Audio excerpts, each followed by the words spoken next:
Taas on jälle kolmapäeva õhtu ja me võtame ülesse pooleli jäänud seeria püha vaimuandide kohta.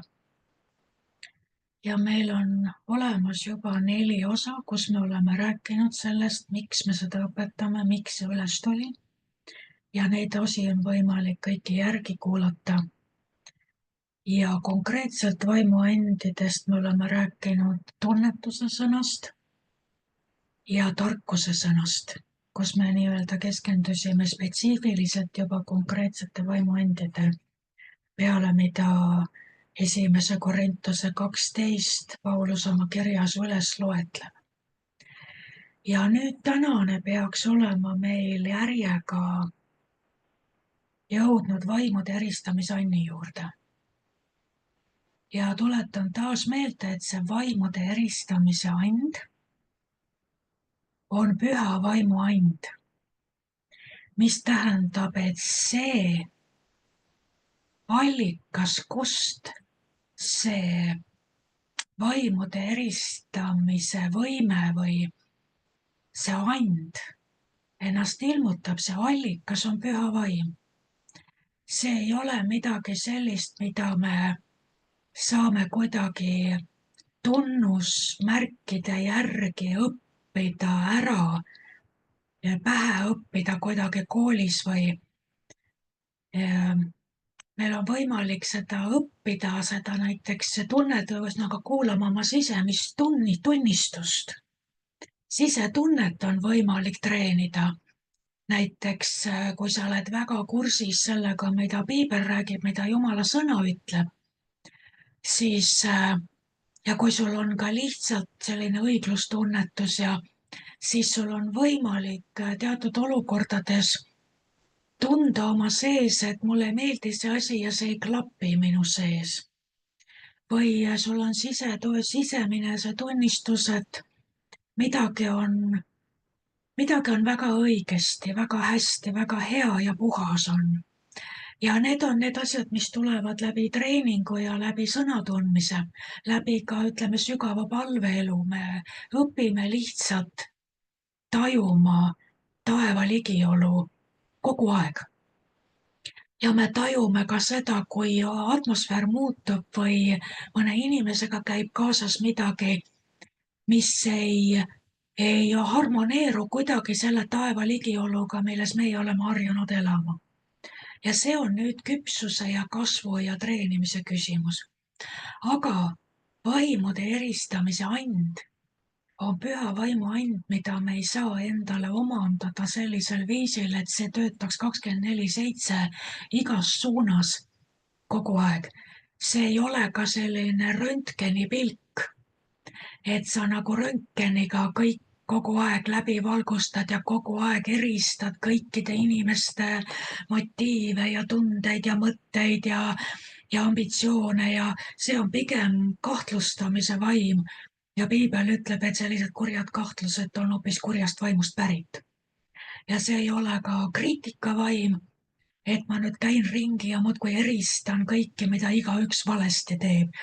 Kuidas ta oma juukseid kammib ja kuidas ta valesti riidesse paneb ja kuidas ta valesti oma jalanõud lääpa tallab ja kuidas ta valesti räägib ja kõike teeb muudkui valesti. Mõned inimesed arvavad, et tal on eristamise and ja tegelikult ta mõtleb selle all seda kriitilist vaimu oma sees, et kõik on tal nii-öelda pinnuks silmas. Vaat eesti keeles on hea väljend, et pinnuks silmas ja inimesed ei teagi, et see on piiblist. Et sa näed pindu teise silmas, aga sa ei näe, millise paigiga sa kõiki teisi kogu aeg lajatad, eks. Ja kui inimesed ka rakendaks seda sama kriitilist vaimu iseenda suhtes, iga sammu suhtes, mida nad teevad, ärkamisest kuni magama minekuni, siis nad ei teeks seda enam mitte kunagi teistele. Aga inimesed on petetud ja eriti ka religioossed inimesed, kes arvavad, et tema paranoiline kahtlustamisvõime on vaimude eristamise and või üldse eristamise and. See ei ole tõsi. Nii et see vaimude eristamise and tuleb otseselt, kui püha vaim arvab heaks sulle mingil põhjusel ilmutada sellist informatsiooni sinu jaoks, mida sinu loomulik mõistus ei suudaks eristada või mida sina oma füüsiliste silmadega ei näe, kas vaimumaailmas, või mida ka sinu haridus mitte kuidagi ei saa sind selle järelduseni viia. Ja püha vaim on see, kes toob sulle selle anni. Aga ka nii nagu kõigi teiste andidega, on siiski ka siin väga suur kasvufaktor. Sest kui sa ei tea, kuidas püha vaimu and, praegusel juhul vaimude eristamise and toimib, sa ei oska tähelepanu pöörata. Püha vaim võib näidata sulle iga päev 10 korda erinevaid asju, kui sa ei tea ja sa ei tunne püha vaimu ja su, ütleme, religioosne mõistus on kuidagi pimestatud või on ka lihtsalt, kui on valeõpetus või on õpetuse puudus, siis sa oled enamasti tagantjärgi tark. Ja ütled tagantjärgi, et mul oli ju see tunne või mul käis see mõte seest läbi või ma ju mäletan, et mulle tundus, et ma ju nagu nägin midagi, aga ma arvasin, et see ei saa olla tõsi.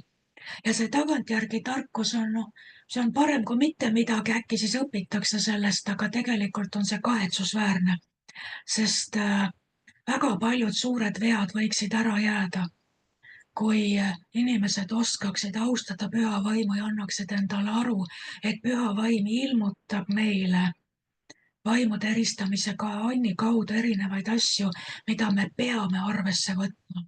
See ei ole lihtsalt meie informeerimiseks või lõbustamiseks, vaid kui püha vaim midagi ilmutab, siis on see oluline ja vajalik ja siis on tähtis seda tähele panna.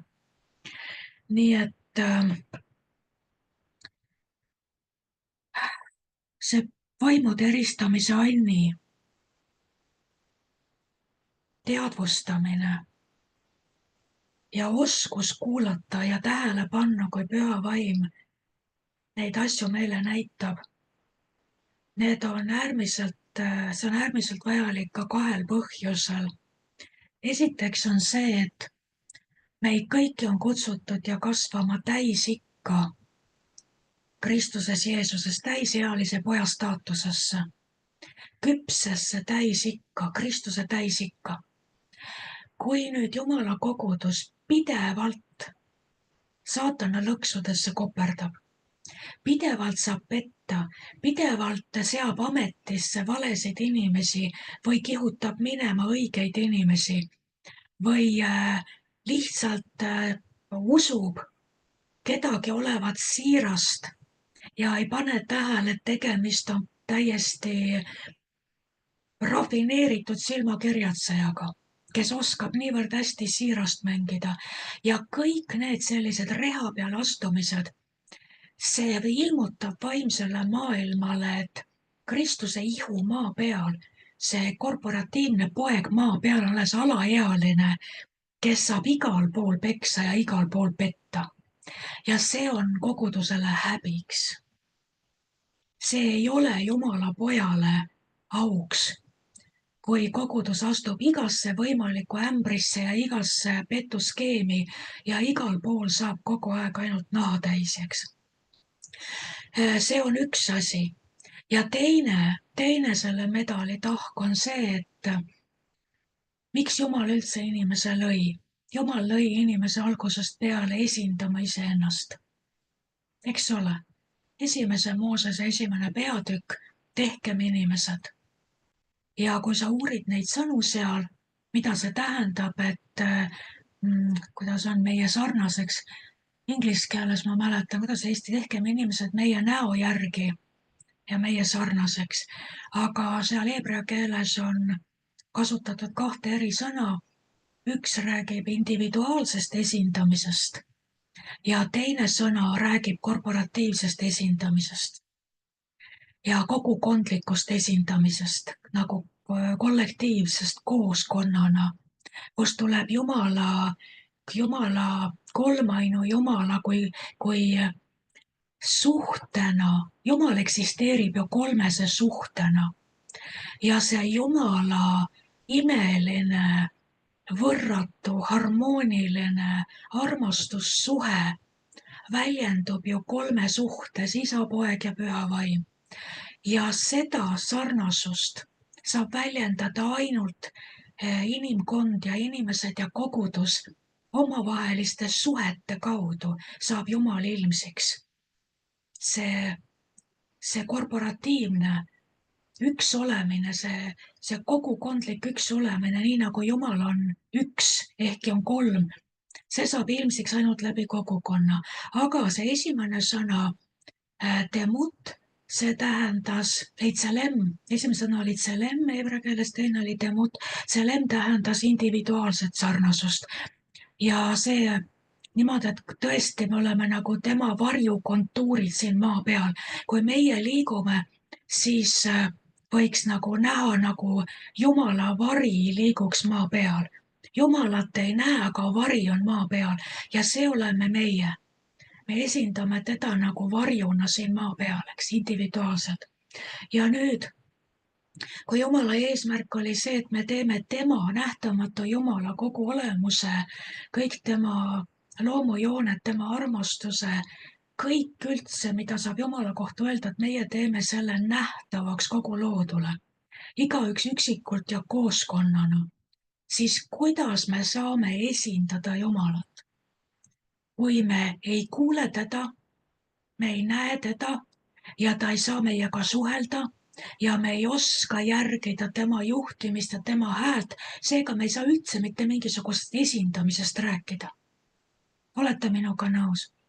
Heebrea 1.3 ütleb, et Jeesus Kristus oli Isa Jumala täpne esindaja, tema olemuse, tema sisemise substantsi, see täpne esindaja, täpne kehastus. Sellepärast, et Jeesus oli Isaga üks. Mida Isa nägi, näitas talle, seda ta ütles, seda ta rääkis, mida ta kuulis Isa käest, seda ta ütles. Ta ei teinud mitte midagi ilma kuulmata seda konkreetselt Isa käest. Ja me teame, et see on tõsi. Ta ei tulnud lihtsalt Jumala pojana ja siis toimis siin maa peal ajaloolise mälu alusel. Umbes niimoodi, et ma taevas olin koos Jumalaga ja ma mäletan, milline ta oli ja ma nüüd räägin teile selle ajaloolise mälu baasil. Mida ta mäletab, kuidas Jumal oli. Ei, ta elas elavas ühenduses Jumala vaimuga siin maa peal ja ta päriselt ka kogu aeg nägi, kogu aeg kuulis ja tegi täpselt seda nii, nagu Jumala vaim talle vahendas. Eks? Nüüd, kui meie oleme maa peal Kristuse ihu, tema läks, ütles, ma saadan sama püha vaimu nüüd teile ja teie saate nüüd olema korporatiivselt seesama, nagu mina olin. Ja teie teete nüüd palju suuremas mastaabis Isa olemuse, tema südame nähtavaks kogu loodule. Füüsiline Jeesus Kristus ei saanud minna Etioopiasse ja Filipiinidele ja Gröönimaale ja Argentiinasse ja saate aru, mis ma mõtlen. Tema sai näidata, kuidas poeg funktsioneerib Isaga üks olemises siin maa peal. Tema näitas seda Iisraelis. Aga korporatiivne poja ihu nüüd peab täpselt sama võimendama üle terve maakera. Kuidas saame meie täita seda Jumala mandaati ja esindada Jumalat täpselt, autentselt ja õigesti kogu tema olemust, kui me ei käi Jumalaga sellises ühenduses ja üks olemises, nii nagu Kristus Jeesus käis? See on välistatud, mis tähendab, kuni Kristuse ihu ei ole õppinud liikuma vaimuandides, mille kaudu Kristus Isa südant ja meelt ja tema nägemust, tema tarkust meile vahendab. Kui kogudus ei õpi käima niimoodi vaimuandides, ei saa me rääkida küpsest pojast, kes esindab Isa ja esindab Kristust täielikult. Nii et vaat siin on see kuristik, millest meil tuleb üle õppida, et me taas hakkame rääkima vaimuandidest ja võtame need asjad üksipulgi lahti, et me hakkaksime teadvustama, kuidas Jumal tahab meid juhtida. Sest piibel ütleb seda, et Uues Testamendis, et igaüks, keda Jumala vaim juhib, seda kutsutakse Jumala pojaks. Seega, mis on Jumala poja? Ma räägin nüüd pojast, kes on eri vanusastmetest kuni täisealiseni, ma ei räägi lihtsalt titadest ja Jumala lapsukestest, ma räägin Jumala poegadest nüüd. Mis on Jumala poja? See sõna oli minu meelest selle koha peal uihos, mis tähendabki täisealist poega, mida öeldi Jeesuse kohta, kui Jeesus tõusis ristimisveest, siis Jumal ütles, see on minu uihos, täisealine küps poeg, kes esindab isa täielikult ja isa võib teda täielikult usaldada. Ja seal, ma ei mäleta, kus see kirjakoht on, sa võid ise otsida, igaüks, keda Jumala vaim juhib, seda hüütakse Jumala täisealiseks pojaks. Seega me ei saa rääkida koguduse täisealisusest, kuni me ei ole Jumala vaimu poolt juhitud nii nagu Jumal seda mõelnud on, eks me oleme alles alaealised ja alaealised ei valitse tegelikult midagi. Selles on ka Galaatia kiri väga selge, et siis valitsetakse meie üle, mitte meie ei valitse siin kogu loodu üle ja veel vähem kurjade vaimude üle, eks. Nii et oli kaks tahku, ühest küljest on see piinlik, kui kogudus saab kogu aeg petta, sest ta ei oska kuulata püha vaimu ja ei oska liikuda vaimuandides ja ei oska tunda ära vaime igal tasandil. Ei tunne ära püha vaimu, ei tunne ära ingleid, ei tunne ära kurja vaimu ja ei oska eristada ka inimvaimude loomust, inimvaimude kalduvust, motivatsiooni, ambitsioone, nii heas kui halvas.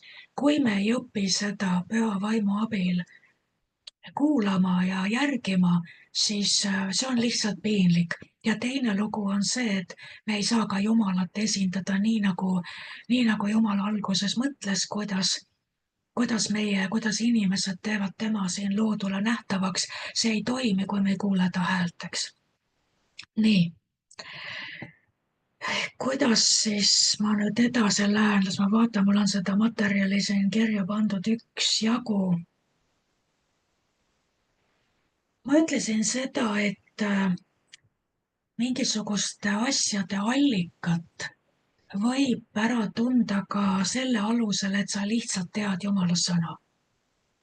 Sa tead,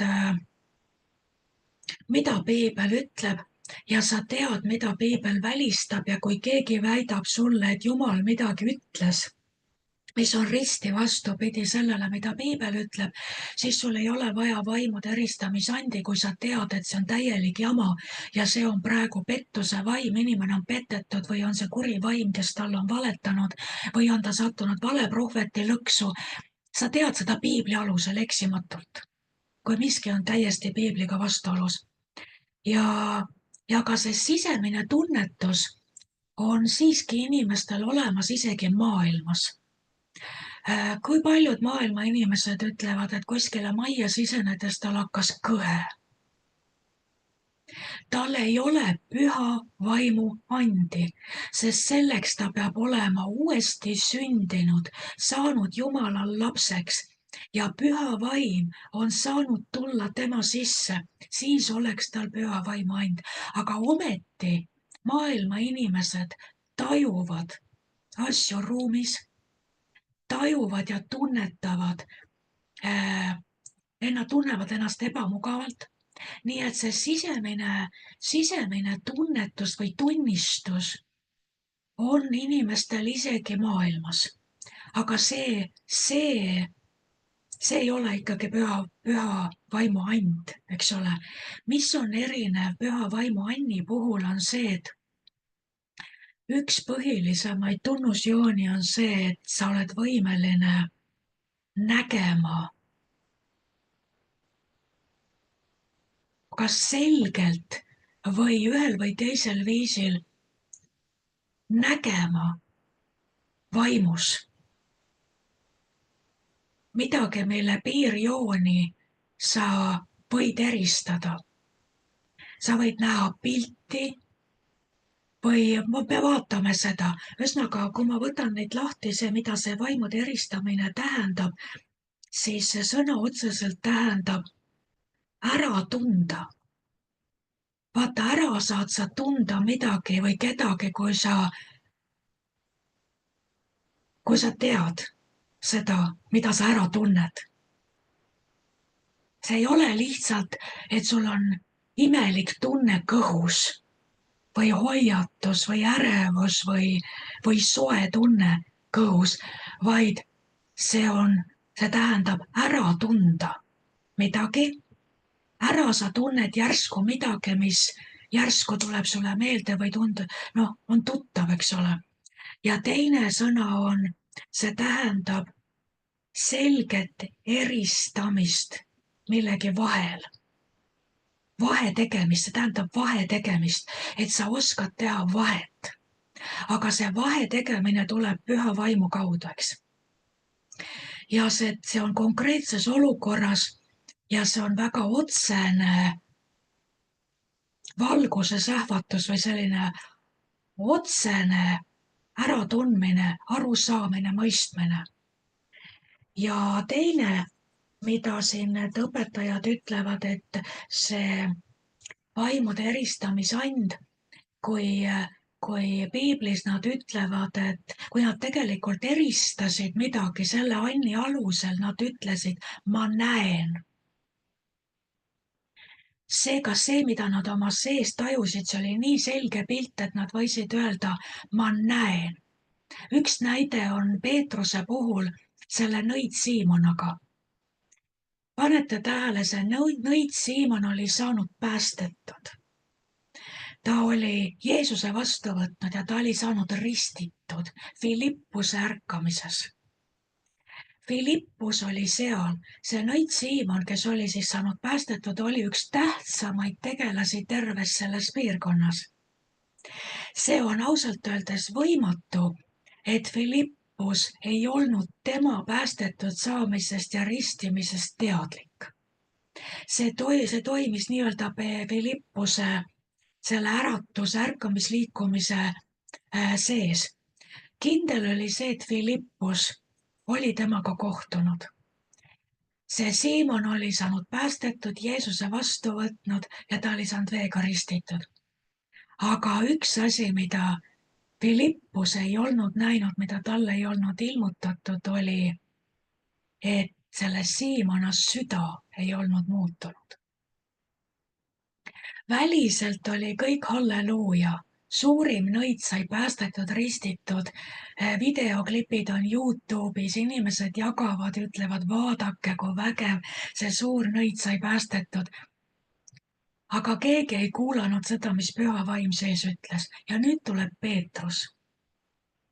Ja see Siimon tuleb ja pakub raha püha vaimu eest. Võiks öelda inimlik eksitus. Oleme sellest ka varem rääkinud. Aga milles on, kui te panete tähele, see nõid Siimon pakub raha ja ütleb, et anna, et ma tahan saada seda väge. Power. Ma pakkus raha, et saada väge. Et kui mina panen kellelegi käed peale, siis tema saab ka püha vaimu. Ta süda ei olnud tegelikult kohtunud Jeesusega. Sellepärast, et ta ei palunud, et ma tahan ka saada püha vaimu. Ma tahan ka saada püha vaimu. Ta ei küsinud püha vaimu, panete tähele. Ta küsis, anna mulle ka see vägi. Ja see oli ambitsioon. See oli karjäär. See oli kõik, tegelikult oli see süda ümber lõikamata. Ja nüüd Peetrus vaatab talle otsa ja ütleb, ma näen sind. Eesti keeles on viha sapis, aga see sõna on seal bitterness, see on kibedus, kibesta. Ma näen sind täis olevat kibestumise ja kibeduse mürki. Ja sa oled kinni, sa oled ülekohtu sõlmes, sa oled kinni seotud ülekohtu ahelatega, sa oled ülekohtu sees endiselt. See, kes ta läbi nägi, oli Peetrus, Philippus ei olnud teda läbi näinud. Vaadake, kust tuleb vaimude eristamise and. Kui palju võib olla seda, kus me oleme koguduses eksinud, sellepärast et me vaatame välist ja me tahame uskuda head. Aga kui me ei kuula püha vaimu andi, siis pärast on see Siimon sul juhatuse esimees ja mis sa siis teed? Eks ole, ja mis sa siis teed, kes on vihasapis ja ülekohtu sõlmes kinni ja kasutab positsiooni ja kasutab oma võimu koguduses lihtsalt sellesama asja edasi teostamiseks, mida ta enne tegi maailmas. Nii, see selleks. Vaatame, mis ma siis veel siit räägin.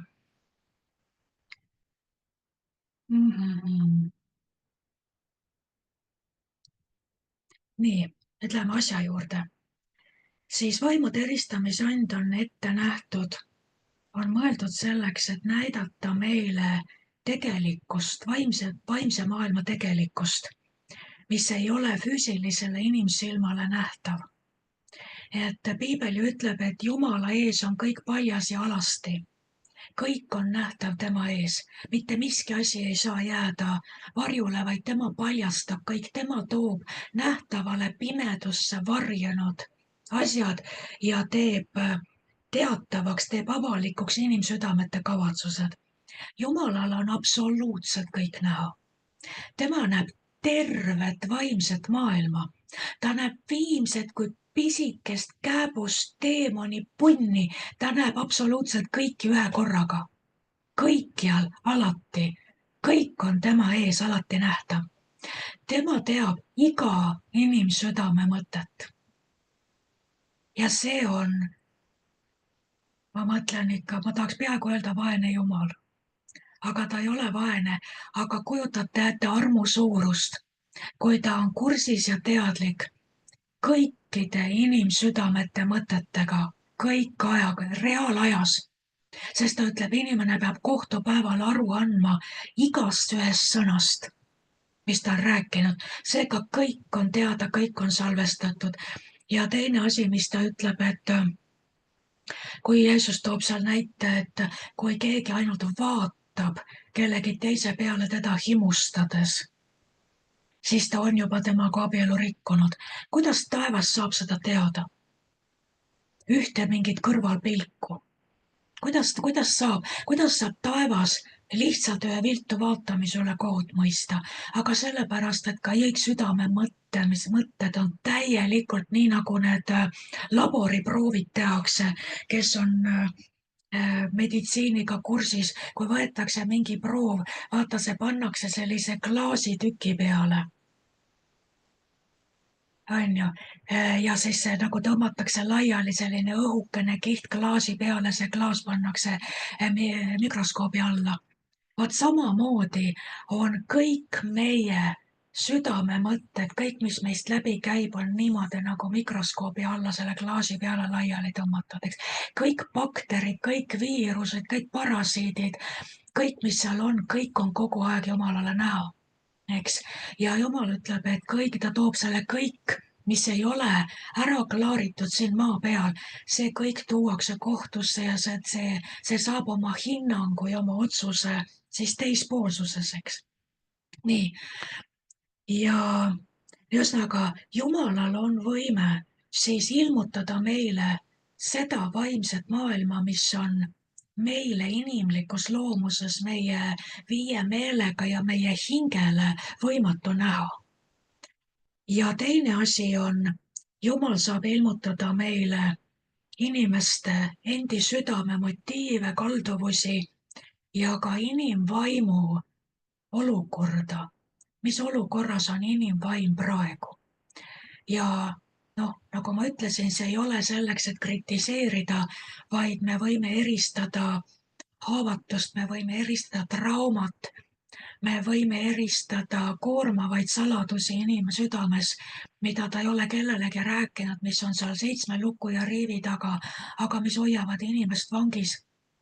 Nii et Jumala suur halastus on ka see, mis ilmutab meile vaimude eristamisanni kaudu, mis tegelikult inimese sees toimib. Ta võib ilmutada teemonit, aga mitte selleks, et inimese üle kohut mõista, vaid selleks, et sa tead, kuidas seda inimest aidata. Ta võib ilmutada traumat, ta võib ilmutada kõike seda, aga ta võib ilmutada ka seda sulle, mida sa ei taipa, et praegu tahetakse sul nahk üle kõrvade tõmmata.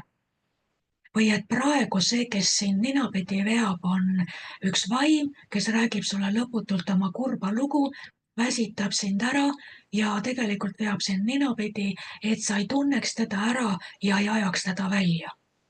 Aga see on juba vabastuse teema ja sellest võib edaspidi rääkida, kuidas siin ära tunda seda, millal sul on tegemist traumaatilise kogemusega, mida inimene jagab ja millal on tegemist kas sellise ninapidi vedaja vaimuga või on sul tegemist meenutaja vaimuga, kes lihtsalt piinab inimest ja kogu aeg sunnib teda aina alalõpmata meenutama seda ja rebib uuesti neid haavu lahti ja kõik. Just nagu Jumala vaim saab ilmutada, kui tegemist on teemaniga, kes seda teeb. Aga sellest praegu siis lähemalt ei räägi. Ja nüüd ma siis toon välja, vaatame, kui kaugele me täna jõuame, äkki peame teisel korral jätkama. Ma toon kiiresti näiteid, kuidas piiblis ja ka kuidas meie ise võime tunda ära vaimude eristamisanni töö, püha vaimu anni töö meie elus. Piiblist on sellised näited siin mul üles kirjutatud. Kuna jutt on vaimude eristamisest ehk vaimude selgest nägemisest ehk vaimumaailma nägemisest, siis sinna alla käib absoluutselt kõik, mis käib vaimumaailma alla. Sinna alla käib Jumala nägemine, nii nagu tema valib ennast ilmutada. Sinna alla käib Jeesuse nägemine, kui tema valib ennast sulle ilmutada nähtaval kujul, aga siiski vaimus. Eks, sest füüsilises kehas ta ei tule ennem, kui see aeg on käes, kui tal lubatakse tulla. Nii kaua peavad taevad teda kinni hoidma, aga keegi ei keela teda vaimus sulle ilmuda. Nii et me näeme vaimus Jumalat, me näeme vaimus Kristust Jeesust, me näeme vaimus ingleid, kui Jumal valib sulle avada ja näidata, siis me võime näha püha vaimu, aga ka sümboolsel kujul. Püha vaimu ei saa ju näha, sest ta on vaim, eks ole. Aga ometi näiteks Rist ja Johannes nägi püha vaimu laskuvat Jeesuse peale tuvi kujul, otse kui tuvi. Ta nägi. Ehkki nähtamatu, ta nägi. Eks, kui nelipühipäeval püha vaim langes, siis osa inimesi nägi otse kui tulekeeli. Ehkki see oli nähtamatu, aga see ei olnud, kui oleks olnud tulekahju, oleks päris tuleleegid olnud, oleks olnud hoopis teistsugune sebimine seal. See, mida nähti vaimus tulekeeli, püha vaimu tulekeeli inimeste peale langemas. Ja mina mäletan, mul tuli sellega seoses üks näide meelde. See oli vist 2016, kui ma olin Lõuna-Aafrikas Johannesburgis ühel suurel apostellikul summitil ja seal õpetas Austraaliast John Alli.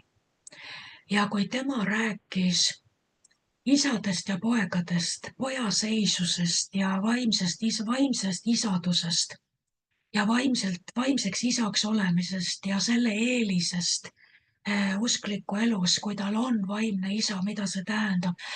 Ja see, kui ta õpetas, see Jumala ligiolu seal saalis, seal oli mingi 2000 pastorit.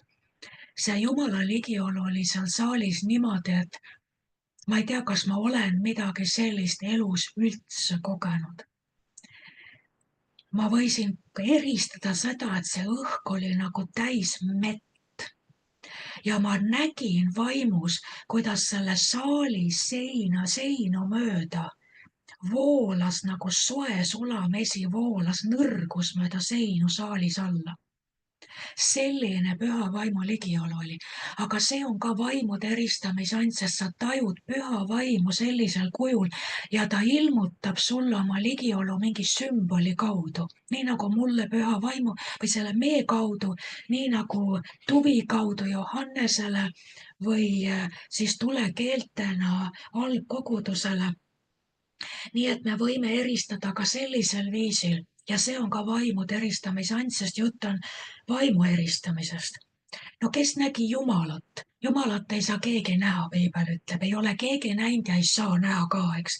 ometi ütleb vist Jesaja, seal üks alguse peatükkidest, et Ussa nägi Jumalat või kas seal oli vist Ussa või?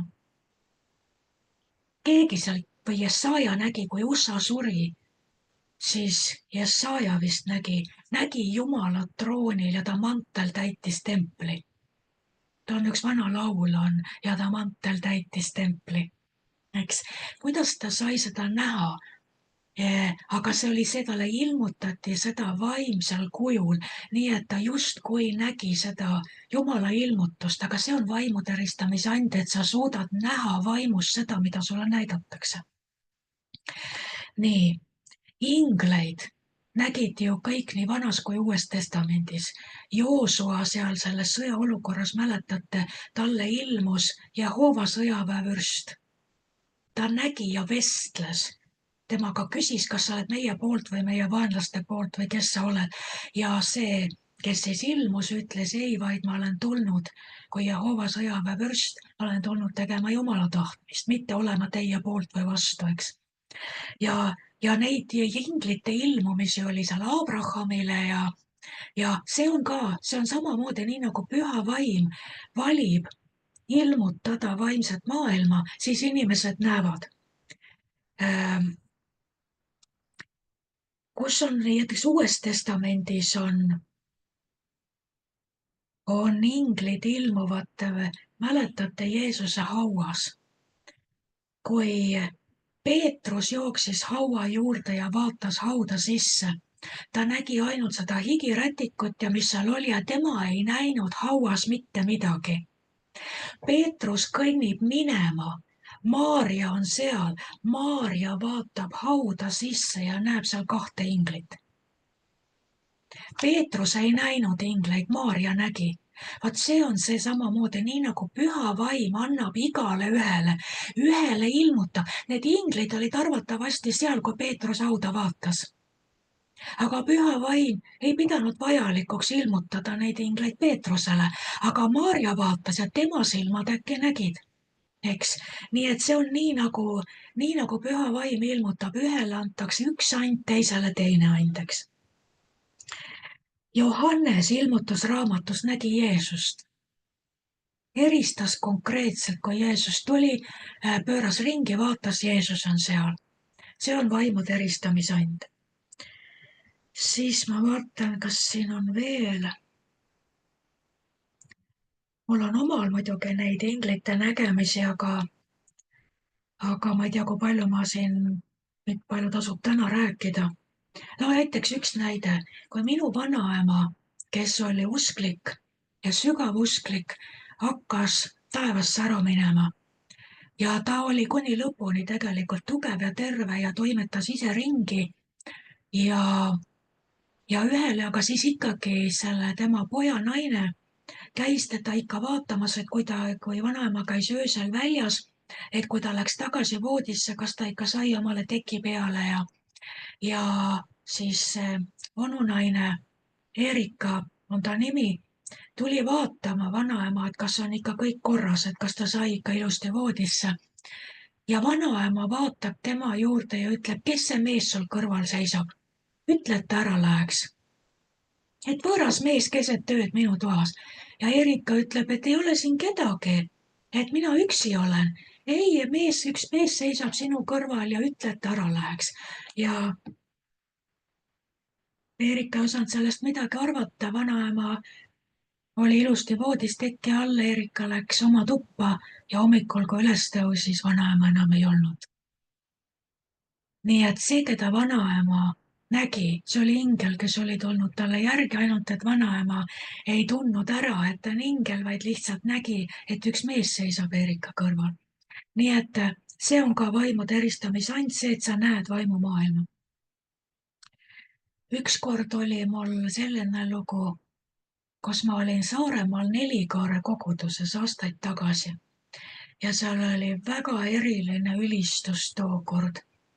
eriti võitud, ma ei tea, kas ülistajad olid paastunud või ennast eriliselt pühitsenud, aga selline atmosfäär oli saalis algusest peale, mis oli täiesti eriline. ja mina hakkasin nägema ülistuse ajal järsku, kuidas järjest hakkasid inglid tulema saali. ma ei tea, ma ütlen, ma olen 30 aastat kristlane, mul on ainult üksikud korrad, kui mul ei ole sellist kommet, et ma kogu aeg näen igal pool ingleid.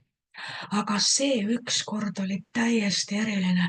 ma nägin järjest, kuidas mida enam ülistus edasi läks, seda rohkem ingleid ilmus. rahvas istus või seisis, just seisis sellel ajal ja ma nägin, kuidas kõik seinaääred järjest läksid täis, aina enam ja enam taga vahekäigus saabusid, nagu ma sain aru, et nende helide peale hakkasid inglid igalt poolt ümbruskonnast tulema ja ma nägin seda, et nad said selle ülistushelide läbi, nad said nagu tervendatud või ütleme, et nad olid võitlustes teemaliku maailmaga, nad olid võib-olla kuidagi saanud räsida või ma ei oska seda seletada, aga ma nägin, et nad tulid nagu kosuma, kosutust saama ja tervenema, jõudu saama. ja see oli lihtsalt nii eriline, mina vaatan ringi, kõik inimesed on täiesti tavalised, ei tõsta käsi, seisavad oma nukrate nägudega ja nad ei taju seda, mis toimub, kuidas inglid on tulnud sinna saali, et sellest ülistusest jõudu ammutada.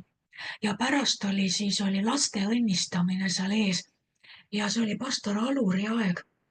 ja kui Alur kutsus seal paar koguduse töötegijat ette ja lapsed ette ja kui nad hakkasid laste üle palvetama, siis ma järsku näen, kuidas suur ingel laotab oma tiivad üle kõigi nende, terve see grupp, pastor, töötegijad ja lapsed ja suur ingel kattis neid üleni oma tiibadega selle õnnistuse ajal. nii et sellised, Annik, kui sulle sellised hetked avanevad, siis see on ka selle vaimude eristamise Anni peatüki all. kõige kuulsam lugu võib-olla, mida ma võiksin jutustada, on selles sinises raamatus Sinu tunnistuste teedel vist oli see pealkiri. seda on veel natukene, mõned eksemplarid on veel saada, kui keegi ei ole lugenud. aga seal ma räägin ühe loo, seal on mõned lood peatüki all Ingel maanteel. ja seal on üks lugu, kus ma pidin saama Rakvere rootsi keele kursustele. ja see auto, kes pidi mulle järgi tulema, mina ei näinud seda autot, ma ei teadnud seda, et mulle oli saadetud vastu hoopis teine auto ja teist värvi. mina ootasin rohelist autot, aga saadeti punane auto ja mina ei teadnud, et see punane auto on see, kuhu ma pean minema. ja mina vaatasin, et rohelist autot ei tulnud ja mina ei teadnud, kuhu ma pean minema seal Rakveres. ja juba see oli veebruarikuu ja pime õhtu. kuhu ma lähen 15 kilomeetrit külabussiga linna, kui mul ei ole isegi aadressi? kus kohas üldse terve linna peal võib see rootsi keele kursus olla? ja järsku ma hakkasin tundma oma sees nagu sellist õhutust või nagu miski oleks mind käskinud panna riidesse ja minna välja. ja see oli väga kummaline, see on ajuvaba. sa ei lähe õhtul hilja pimedas toast välja hääletama tee äärde, kui sa ei tea isegi, kuhu sa lähed teises linnas. see lihtsalt ei arvuta mitte kuidagi. aga mina kogesin seda, et mind nagu kästakse. ja ma panin riidesse, läksin trepist alla, kui ma hakkasin kõndima maantee poole. ma kogesin, et keegi kõnnib minu ees. ja ma võisin täiesti näha, et ta käis nagu paremas teeservas ja oli nagu mingi 5-6 meetrit minust eespool ja ma tajusin, et see, kes on, ta on suur, väga suur, palju suurem kui inimene, ma tajusin seda kogu ja ma tajusin, et ta kiirustab mind takka. Nagu kannustab ja kiirustab ja nagu käsib mul kiirustada. Ja see, ma tegin kiirsammu, kiirkõndi siis ja ta ikkagi liikus minu ees. Ma olin võib-olla seal mingi 100 meetrit juba kõndinud. Ja ma tajun, et see, kes kõnnib, see on nii konkreetselt minu ees, et ma peaaegu näen ta kontuure ja ta käsib mul jooksma hakata. Ja see oli täiesti ajuvaba, sest on täiesti kottpime talv. On see Rakvere, Tapa, Kadrina, Viitna risttee, mitte ühtegi autot ja keegi nähtamatu, keda ma peaaegu näen, kõnnib minu ees ja käsib mul jooksma hakata. Mille pärast ma peaksin jooksma, ühtegi autot ei ole. See oli täiesti ajuvaba. Ja ma hakkasin lõpuks sörki jooksma ja mõtlesin, et keegi ei saa teada, et ma olen ikka täitsa lolliks läinud, eks. Ja jooksin ja ma jõudsin napilt pöörata Rakvere suunale, kui tuli auto minu selja tagant Kadrinast pööras samasse suunda, kus mina pidin minema niimoodi, et ma olin veel seljaga, kui ma tõstsin käe ja ma olin kindel, et ta nagunii seisma ei jää. Ja sellel hetkel nüüd ja ma kuulen, see auto jääb seisma. Ja ma pöörasin ringi ja sellel hetkel, kui ma vaatasin, ma nägin tohutu suurt inglit, kellel olid käed auto kapoti peal ja ta surus nagu kätega esikapoti selle peale, et seda autot seisma sundida. Ja siis ma nägin selgelt suurt inglit. Ta oli nagu valguskontuuridena või niimoodi, et ma nägin kõiki detaile, aga samal ajal ta paistis läbi. Aga ma ometi nägin teda ja ma nägin tiibu ja ma nägin, et see oli tõesti nagu klassikaline võimas ingel. Ja siis, kui ma istusin autosse sinna ja see naine esimene asi ütleb, ma ei saa aru, mis asi see on. Mu jalg iseenesest vajutas pidurile. Ma ei tahtnud sind peale võtta, ma ei võta kunagi põhimõtteliselt hääletajaid tee ääres peale, aga mu jalg ise vajutas pidurile ja ma jäin seisma. Noh, siin sa nüüd oled, no kuhu sa siis nüüd minna tahad? Ja mõtlesin, et ma pean minema rootsi keele kursustele ja see naine ütleb, et mina lähen ka sinna. Ja tuli välja, et see oli see naine, kes oli mulle järgi saadetud, aga vale värvi autoga. Kui ma ei oleks kuulanud pühavaimu, kui ma ei oleks näinud, eristanud, just nimelt eristanud seda inglit alguses, kui ma ei oleks sõna kuulanud ja jooksma hakanud, kuigi see tundus täiesti napakas, siis see auto oleks minust mööda läinud ja ma ei oleks saanud rootsi keele kursustele. Aga see oli ülioluline, sest me tegelikult olime minemas Rootsi ja piiblikooli ja mul oli vaja seda kursust. Nii et vaadake, mismoodi, kui tähtis on tegelikult see, et me usaldame seda, et nii nagu läbi terve piibli on inimesed näinud ingleid, on näinud Jumalat, on tajunud püha vaimu. Nii samamoodi ka meie elus Jumal võib sellistes olukordades saata sulle abi, siis parem arvesta sellega, et see on normaalne, see on tavapraktika Jumala poegade ja tütarde seas ja seda ignoreerida on väga kahetsusväärne, võib-olla isegi riskantne. Nii et ma vaatan, kas ma täna veel midagi siin lisan, ma näen, et mul jääb ikka kenasti pool materjali järgmiseks korraks. Ja lisame siia paar inglit veel. Kui Paulus oli laeval ja laev hakkas põhja minema, mäletate, ja kõik olid paanikas ja torm oli, siis kui Paulus saab oma sõnumi Jumala käest ja ta tuleb ja ütleb selle laeva meeskonnale, et nad ei kardaks. Ta ütleb, et sel samal ööl seisis Jumala ingel minu juures. Mitte keegi teine inglit ei näinud, Paulus nägi inglit. Paulus nägi inglit ja sai inglilt sõnumi ja täpselt nii läks, nagu ingel ütles, mitte ükski hing ei hukkunud. See meeskond laevas uskus niimoodi, Paulust ja seda, et Paulus oli päriselt ka inglit näinud, et nad kuulasid otse kohe sõna ja hakkasid sööma, et oma jõud taastada. ei olnud enam mõtet seal norutada ega paastuda, sest et nende jaoks oli see nii-öelda kuld, puhas kuld. Kuid Paulus ütleb, et ta nägi inglit ja ingel ütles, et ükski ei hukku, ainult laev hukkub ja teil on vaja nüüd enesepäästmiseks kogu jõudu, nii et sööge kõhud täis. Mehed kuulasid kohe sõna. Nii et see oli siis veel üks inglilugu. Ma vaatan, kas mul on veel midagi positiivset siin. Kõik negatiivse jätame siis järgmiseks korraks. Tundub, et vist on selleks korraks kõik. Jätame siis kõik ülejäänud järgmiseks korraks ja tõmbame praegu joone alla. Kas on mingisuguseid mõtteid tekkinud, midagi meenunud, näiteid, kogemusi, kus te olete ise näinud, kas palves, näinud vaimus, näinud mingites olukordades, midagi sellest, mida ma siin esile tõin? Ma usun, et kindlasti tuleb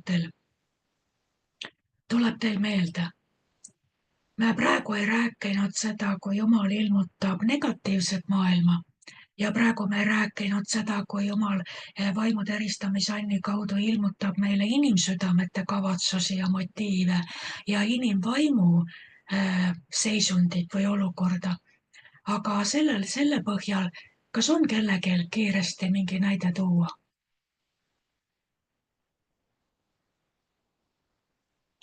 Inimesed näevad palves nägemusi taevast, näevad Jeesust või ingleid, nagu ma siin näiteid tõin. Ei tule praegu. Keegi ei taha jagada, ei julge vist hästi. Julgeb küll. Et kui ma olin veel maailmas, see on tunnistus tegelikult, see on ma ikkagi uskusin Jumalat ja ingel ilmus. Mm-hmm. Et vaat mul oli, ma ei tea, kas ma seda olen kunagi tunnistanud, et tegelikult ma olen eluaeg uskunud Jumalat ja mul tekkis üks probleem tervisega ja arst ütles, et ma pean operatsioonile minema, et ma Tallinnas elasin, eks ju. Ja ma tulin koju ja ma langesin põlvili ja palusin Jumalat, et Jumal, ma nii kardan. Ja kui sa tõesti oled olemas, et siis palun tee niimoodi, et ma ei peaks operatsioonile minema. Ja ühel hetkel ma olen põlvili, tumpa oli ja siis ma olin põlvili maas ja nutsin seal ja järsku ma näen selja taha inglit. Suur ingel oli ja ma isegi, ta oli 2 meetrit üle 2,30 või 50 või midagi niimoodi. Ja see tõi sellise rahu tegelikult, mõtlesin, et kuidas ma näen selja taha. Aga ma nägin selja taha nii, nagu ma otse näen, eks ju. Ja see ingel vaatas ainult minu poole ja siis ma pöörasin ära ja siis teda enam ei olnud. Aga ma mõtlen seda, et vaata, et kui sa oled ka maailmas juba, et vaata, kui need on Jumala and on ikkagi juba kaasa antud, eks ju, koos Ja, selle paketiga, selle sünniga, on ju. ja.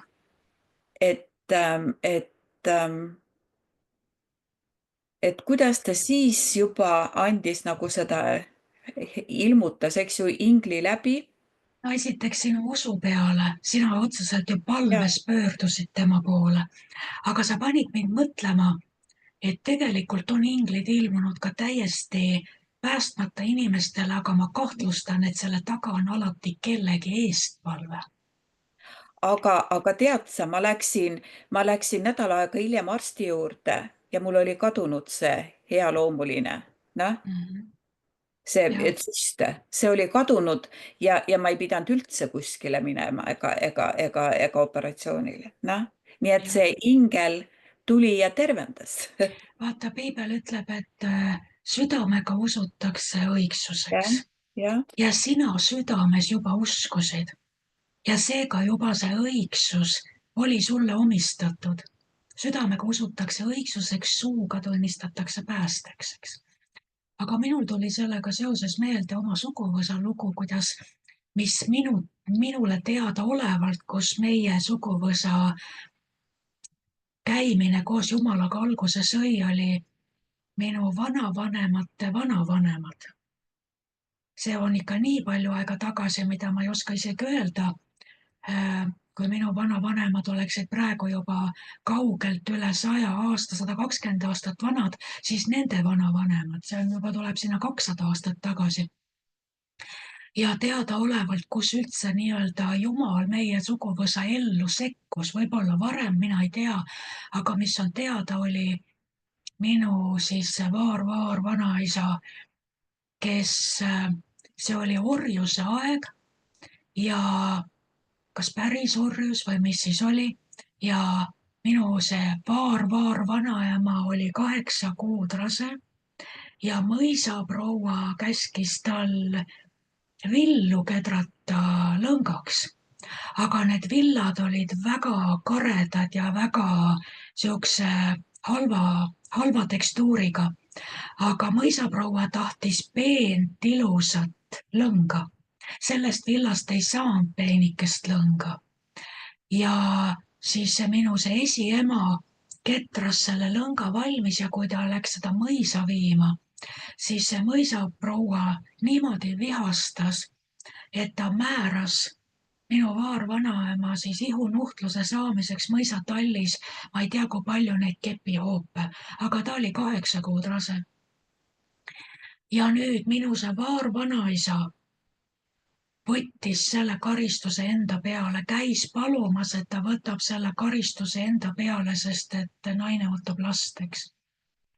Ja ta peksti niimoodi vaese omaks, et ta kirjade järgi, mida siis on üles kirjutatud ja räägitud, et ta kaotas peaaegu mõistuse.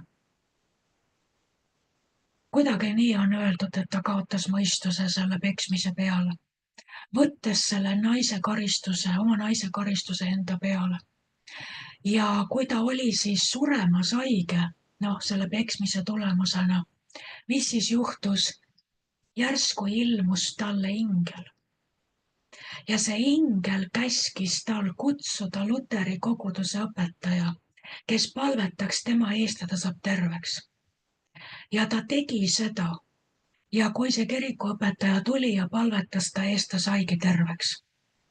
Ja see on teadaolevalt esimene sekkumine, kus ingel ilmub ja sisuliselt meie suguvõsa päästelugu algab sealt. Aga tema ei olnud minu teada küll usklikega päästetud, vähemalt selle kohta mul andmed puuduvad. Aga seda teab suguvõsa, seda on põlvest põlve räägitud, kuidas meie see vaar vanaisa nägi inglit ja kes käskis tal kutsuda kirikuõpetaja ja sai selle peale terveks. Nii et sellised lood siis täna inglitest ja vaimude eristamise annist.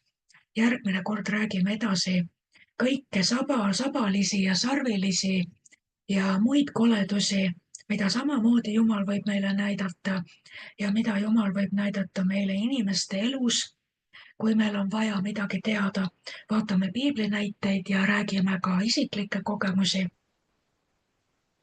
Mul on üks lugu. Minu abikaasa sai ju autoõnnetusel surma. Ja siis millalgi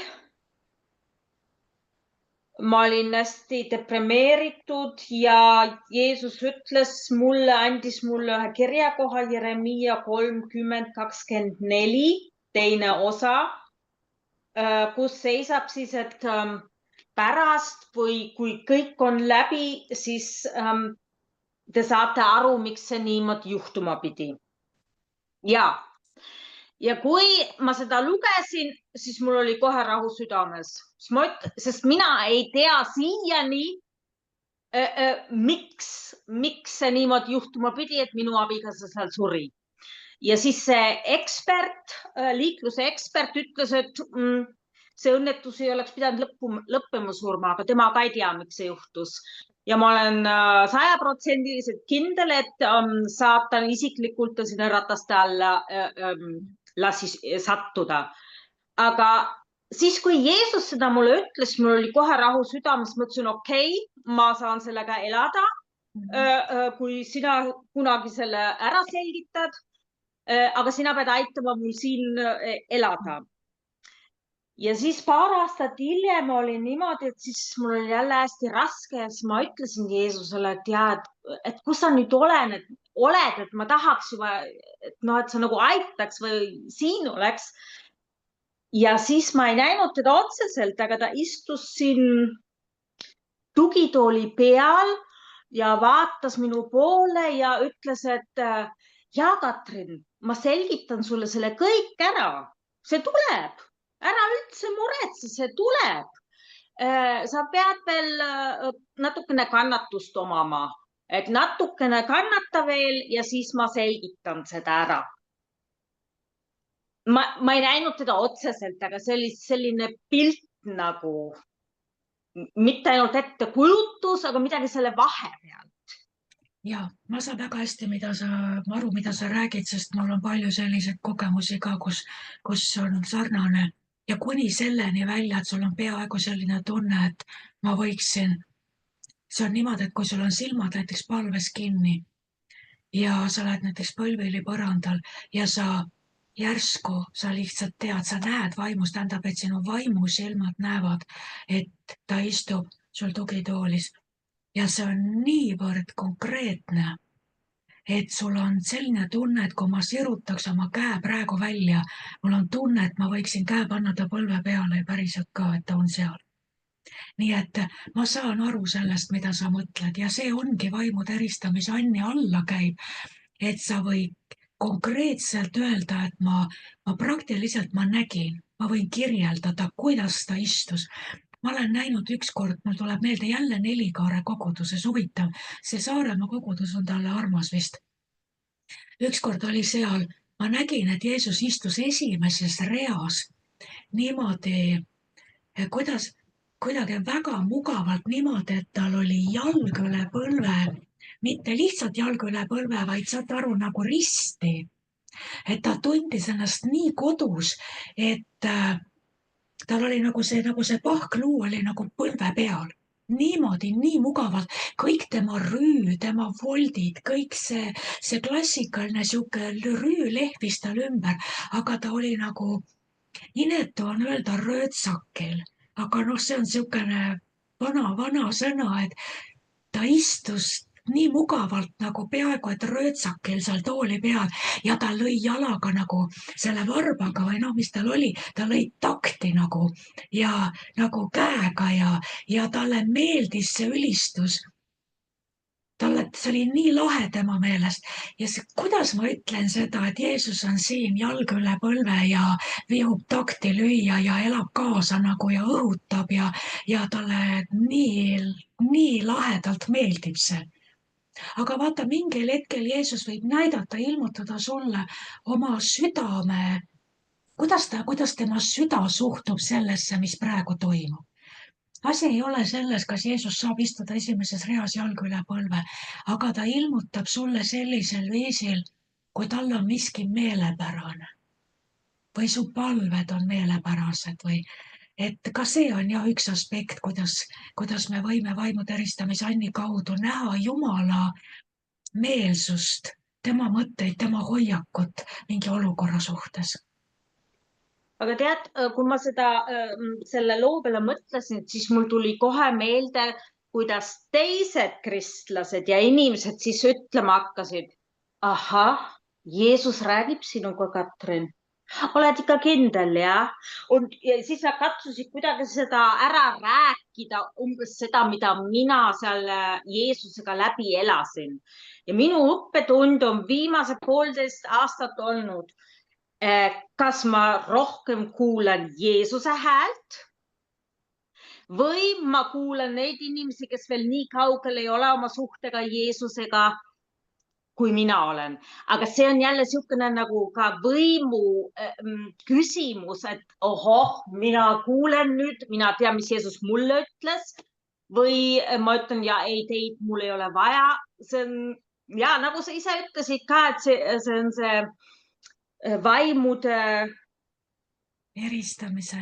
Eristamine. Ja, Et kui mina oma sisimas tean ja mul on Jeesusega isiklik suhe, siis ma tean ja kuulen, mida ta mulle ütleb. ja seda ei saa sinult ära võtta, ükskõik Ja. mida keegi selle peale ütleb. Üks teema ka, mida me järgmine kord saame arutama, on see, et religioosne traditsioon ja religioosne mõtteviis, religioosne protokoll ei ole võimeline ära tundma püha vaimu.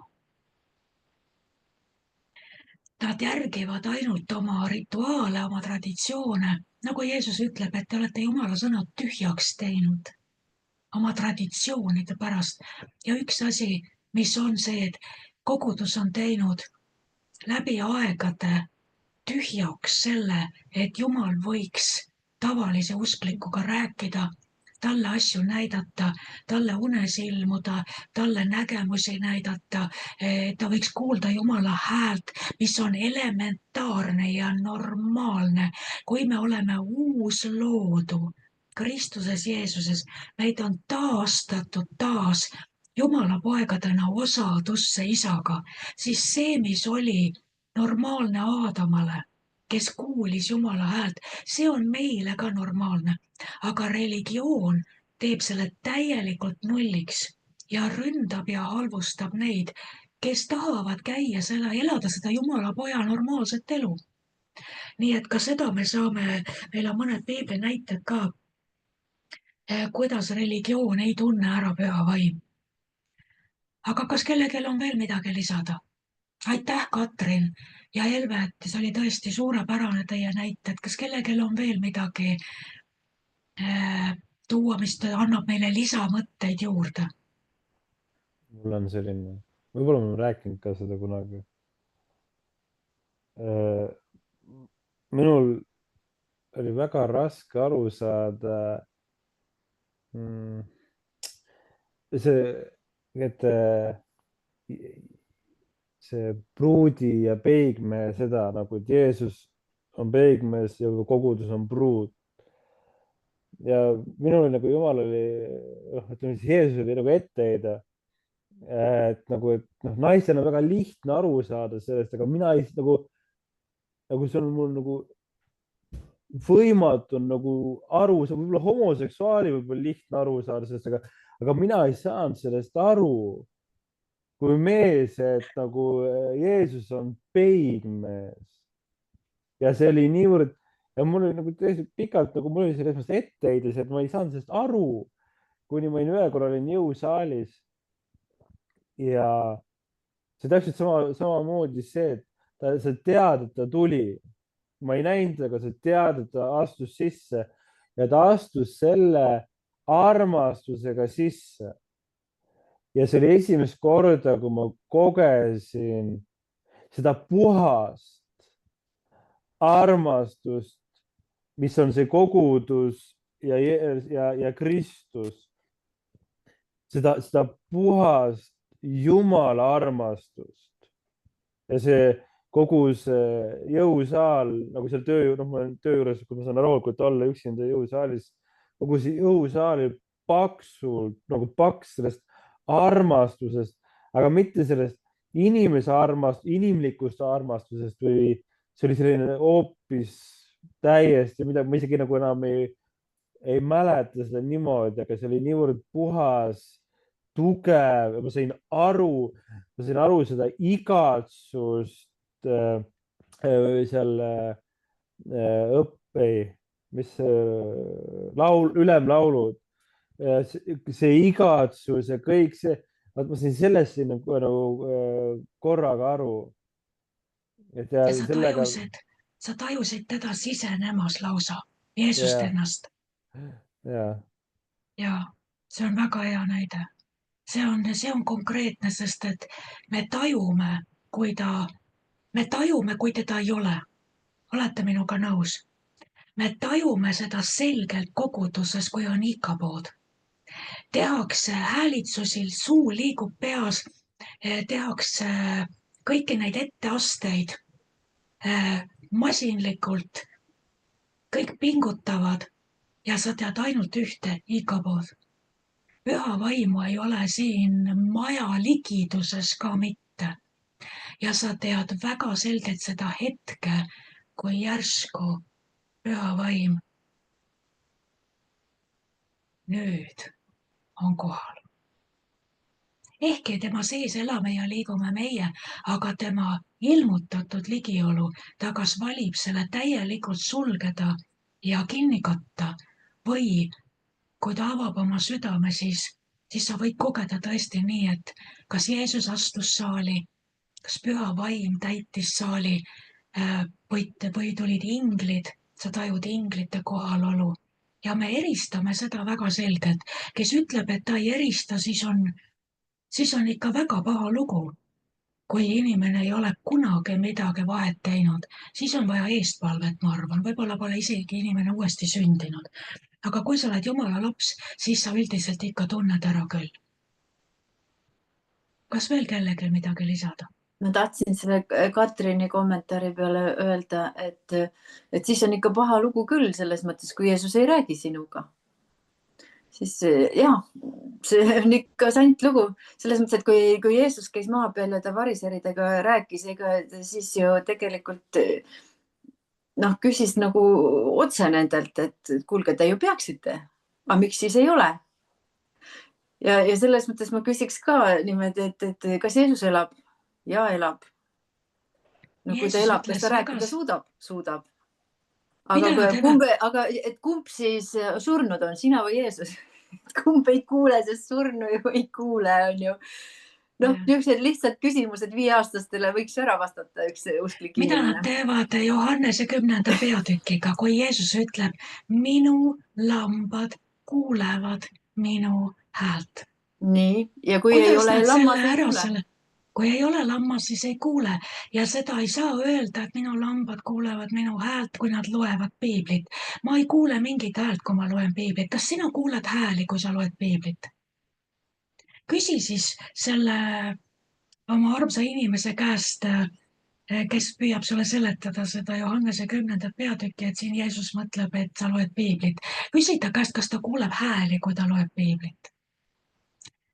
Kui Jeesus ütleb, minu lambad kuulevad minu häält, siis seda tuleb ka täpselt niimoodi mõista.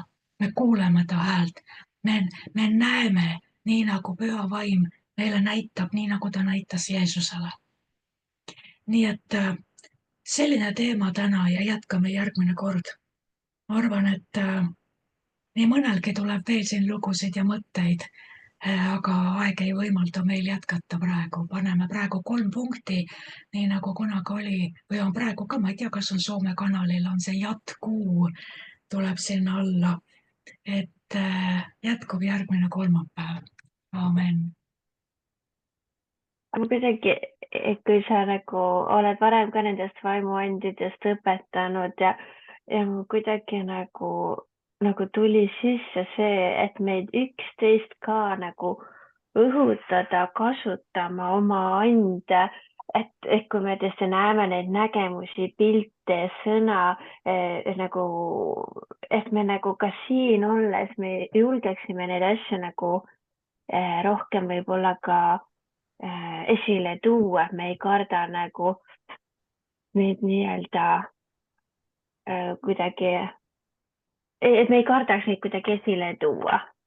Et me tean, et meil on siin nii võimsad inimesed, väga võimsad annid, mis tõesti toimivad meie sees, et ja tõesti, kui me näeme palve ajal neid pilte, nägemusi või tõesti sõna kellelegi profeteeringut, et siis nüüd tõesti tulgu esile. Üks eraldi peatükk, mis ma tahan teiega läbi võtta, on see 1 Korintuse 14. Ja see, kui Jumal avas mu silmad sellele, see on lihtsalt vapustav. Ma olen seda mitmeid kordi lugenud, kõike, mis ma olen seal alla jooninud. Ja see on täpselt see, mis sa, Keitu, ütled, kuidas Jumal käsib, ta paneb esikohale, ta paneb südamele, rida-realt ta paneb südamele. Kogudus on esikohal. Te peate taotlema, te peate seda koguduse ehitamiseks teist see ei ehita. Kuidas sa teist ehitad, kuidas see on viiseks kasuks ja kogu peatükk räägib ainult sellest, kõik see vaimne info, mis sulle antakse, seda peab olema rohkesti meie seas koguduse ehitamiseks, teiste ülesehitamiseks. Ja me oleme kui sa tänast kogudust mõtled, tänane kogudus, tullakse, istutakse vaikselt oma toolile või pinki, tehakse oma küki püsti, antakse oma ohver, lauldakse paar laulu või liigutatakse huuli ja lahkutakse saalist. Mitte keegi ei ole kedagi nagu peale pastori seal ees või ülistajate, aga vaimuandides ei ole keegi kedagi üles õhutanud, üles ehitanud, kinnitanud. See, mida piibel käsib koguduse ülesehitamiseks, vaimuannid, prohvetlik kõne, keelte tõlgitsus, kõik ilmutuslikud annid, rohkesti peab elama see koguduse seas. Ja kui sa seda näed, kui sa loed seda 1 Korintuse 14 ja kammid selle rida-realt läbi selle, kuidas Paulus rõhutab koguduse aspekti seal ja siis mõtled tänasele kogudusele, kirikule, kes kokku tuleb oma pühapäevale teenistusele, saad aru, et jutt on 2 täiesti eri planeedist. Kõigil on suu kinni, keegi ei julge mitte midagi ja keegi ei usu ka, et midagi saab olla. Ja samas piibel nõretab vaimuandidest ja usust, et kõik on võimalik sellele, kes usub, kõik vaimuannid. Ja need on 2 diametraalselt lahknevat reaalsust. Tänane kogudus ja piiblikogudus. Öelge, kuidas seda lõhet ületada.